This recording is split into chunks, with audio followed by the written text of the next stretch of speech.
तो वहीं महम से निर्दलीय विधायक बलराज कुंडू से भी खास बातचीत की पवन सिंह ने।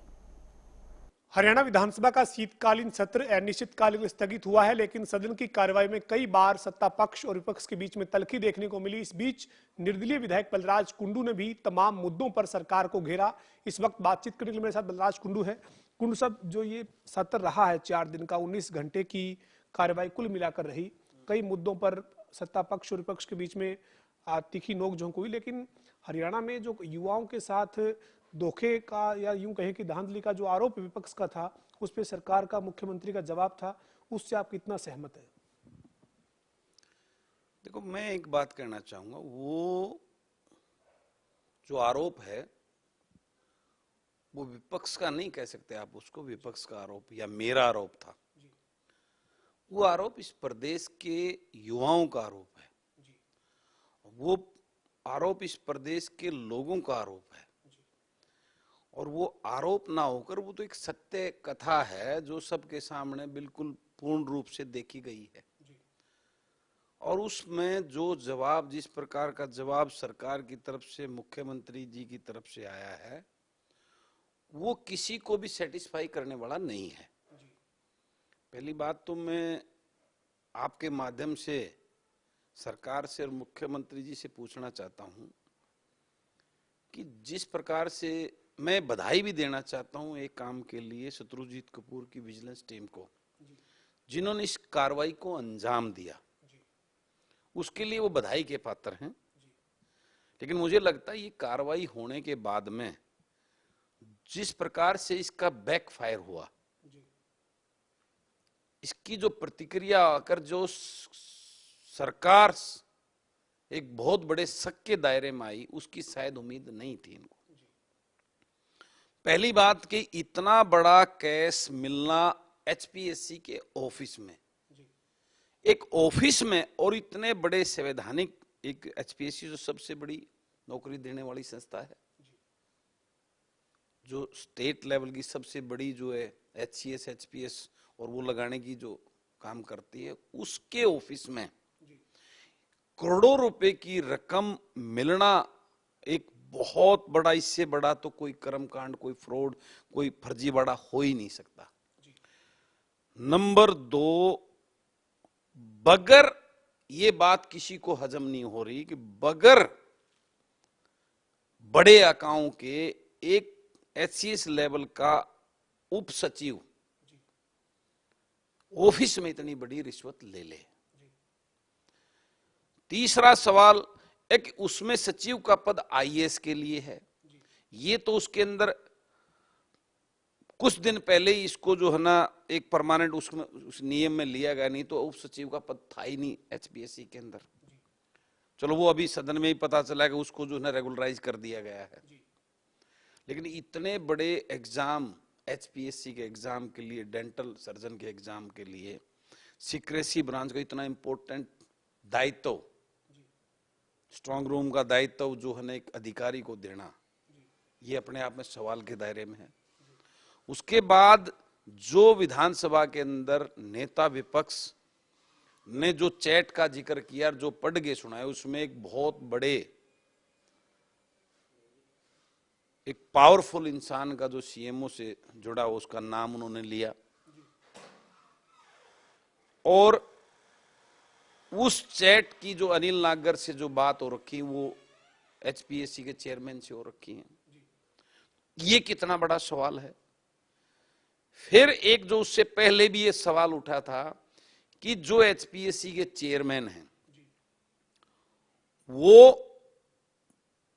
प्री मैच्योर रिटायरमेंट देकर उनको जो है ना इस पद पे बिठाया गया। हरियाणा से बाहर के हैं वो, अनेकों सवाल। वो इतने दिन सीएम ऑफिस में रहे, सीएम के नजदीक उनको मानना जाता रहा है, तो इसका मतलब उनके ऊपर पूर्ण रूप से, क्योंकि एचपीएससी का चेयरमैन वही बनता है जो सीएम के घनिष्ठ, जिसको सीएम को जिसके ऊपर सबसे ज्यादा विश्वास होता है, उसी को रिकमेंड करके जो है ना माननीय महामहिम गवर्नर उसको नॉमिनेट करते हैं, एचपीएससी का चेयरमैन बनाते हैं। ये सब जानते हैं। तो ये सारी चीजें ऐसी हैं जो एक बहुत बड़ा सवाल सरकार के ऊपर, मुख्यमंत्री के पास, इस प्रदेश के युवाओं का है। और युवाओं का मैं एक जनता का प्रतिनिधि होने के नाते, मेरा और विपक्ष के लोगों का प्रतिनिधि के नाते उनका वो सवाल उन्होंने on behalf of public and youth of Haryana जो उन्होंने किया, लेकिन उसका जिस प्रकार से जवाब सरकार के द्वारा, माननीय मुख्यमंत्री जी के द्वारा, वो कतई भी सेटिस्फैक्टरी नहीं रहा।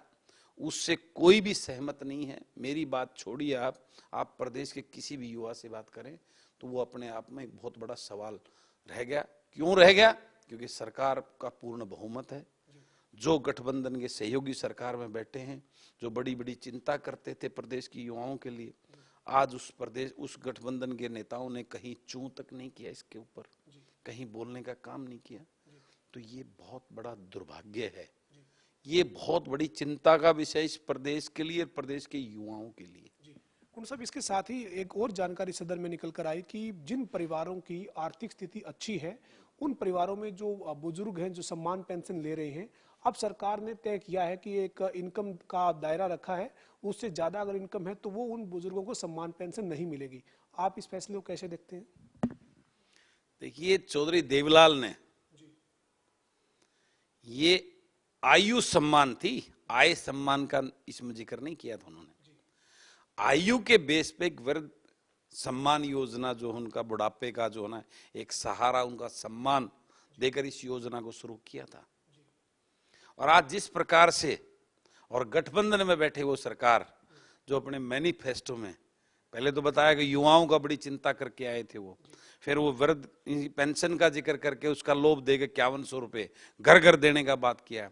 आज इस प्रदेश के युवाओं का जो है ना ये एक एजेंडा बनाकर 2 लाख की आय का और उनकी पेंशन को काटा जा रहा है, और वो मोनी बाबा बन के अपने जो है ना कुंडली मार के सत्ता के का लाभ ले रहा है, कुंडली मार के पैसे उसको काम करने का। तो आज वो कहाँ है? ये सच्चाई है कि वो किस प्रकार से चौधरी देवीलाल की नीति, जिसने इस पेंशन को चालू किया था, जो एक बुजुर्गों की चिंता करते हुए उस बुजुर्ग ने, वो चौधरी देवीलाल ने किसान की चिंता की थी। आज ही उसकी उनकी जो बार बार चौधरी देवीलाल का एक रूप, चौधरी देवीलाल का वो एक उत्तराधिकारी बन के जो लोगों में एक प्रचार करके जो चौधरी देवीलाल के नाम पे सत्ता में बैठ आए थे, आज उनकी असलियत जो है ना लोगों के सामने आ गई है। ये दोनों चीजों को देख के एक और जो है वो फैसला हुआ है, आबकारी नीति है हरियाणा की, उसमें अमेंडमेंट किया है और एक विधेयक सरकार जो है वो अमेंडमेंट का लेकर आई। उसमें यह किया गया है कि अब शराब बिक्री का जो लाइसेंस है युवा के लिए, उसमें पहले उम्र 25 साल थी, अब घटाकर 21 साल कर दी है। और उप मुख्यमंत्री दुष्यंत चौटाला आबकारी विभाग के भी मंत्री हैं, उन्होंने सदन में कहा, जब विपक्ष ने ऐतराज जताया तो ये कहा कि बहुत सारे राज्य हैं देश में जिनमें ये 21 साल या 18 साल में ही लाइसेंस मिलता है, जबकि हमने 25 पहले थी, अब घटाकर 21 किया है। आपको लगता है कि ये फैसला सही है युवाओं के लिए? मैं इनसे यही उम्मीद कर सकता हूं। ये लोग इस प्रदेश के युवा को नौकरी दे नहीं सकते, झूठ बहुत बोल चुके हैं।